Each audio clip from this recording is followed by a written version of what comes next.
राजस्थान में पुजारी अब सुरक्षित नहीं, ये एक बार फिर कहना पड़ा है, क्योंकि राजस्थान में कहीं पुजारी आत्मदाह करने की कोशिश करते हैं तो कहीं पुजारी फांसी पर झूल जाते हैं, तो कहीं राजस्थान में पुजारियों पर हमले किए जाते हैं। ऐसा एक मामला राजसमंद में है, जहां पुजारी के परिवार को जिंदा जलाने की कोशिश की गई। पुजारी के परिवार पर पेट्रोल बम फेंका गया, दुकान में घुसकर बम फेंका गया, जिसमें पुजारी और पुजारी की पत्नी झुलस गई। पूरा मामला जमीन विवाद का है और इसी जमीन विवाद में पुजारी को जिंदा जलाने की कोशिश की गई, जिसके बाद बीजेपी विधायक रामलाल शर्मा ने एक बार फिर कांग्रेस को निशाने पर लिया और क्या कुछ कहा वो सुनाते हैं।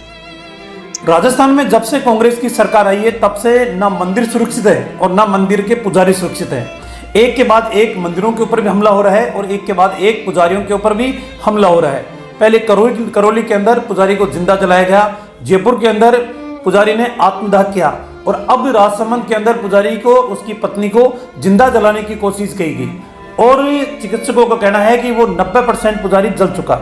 ये राजस्थान के इतिहास के अंदर पहली बार है कि कांग्रेस के शासनकाल के दौरान पुजारियों के ऊपर एक के बाद एक हमला हो रहा है और अपराधी बेखौफ होकर घूम रहे हैं। आवश्यकता इस बात की है कि राजस्थान की पुलिस कठोरता के साथ कार्रवाई करे और कम से कम ये विश्वास लोगों को दिलाने की कोशिश करे कि आध्यात्मिक रूप से ऐसे स्थान जो लोगों की भावनाओं से जुड़े हुए हैं, उन स्थानों की पूजा अर्चना करने वाले पुजारी सुरक्षित रहे।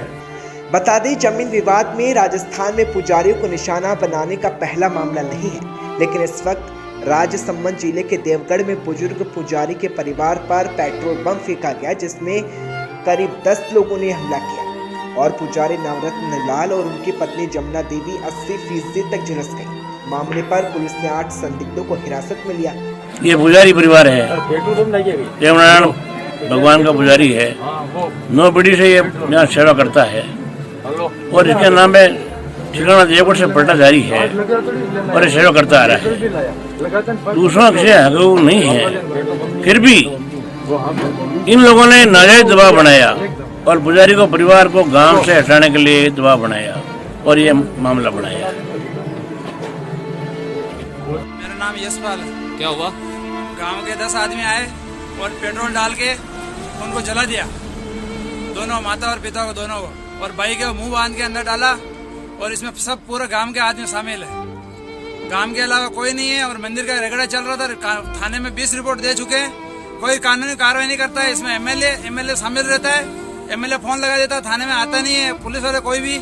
और इसमें सरपंच की पूरी मरम्मती चलती है, जमीन खाने के लिए चल रहा है उसका काम। ये प्लॉट काटने के लिए हमारे पास आए थे सचिव और सरपंच, लेकिन हमने मना कर दिया।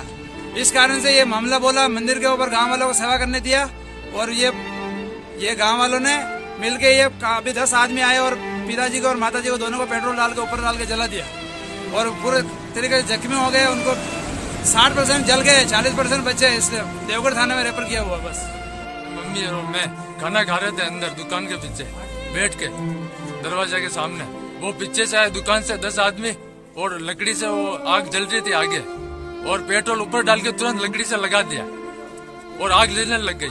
मेरे को पीछे बांध दिया दुकान में, खुल करके बाहर जाके उनको पानी डाल के बचाया। हमले के बाद एक बार फिर कांग्रेस घिर गई है और बीजेपी ने पुजारियों के हमले के मुद्दे को उठा दिया है। मंदिर में जमीन विवाद में पुजारी को जिंदा जलाने की कोशिश की गई, जिसके बाद पुजारी की हालत गंभीर है और लोगों की ओर से भी इस घटना पर गुस्सा जताया गया है।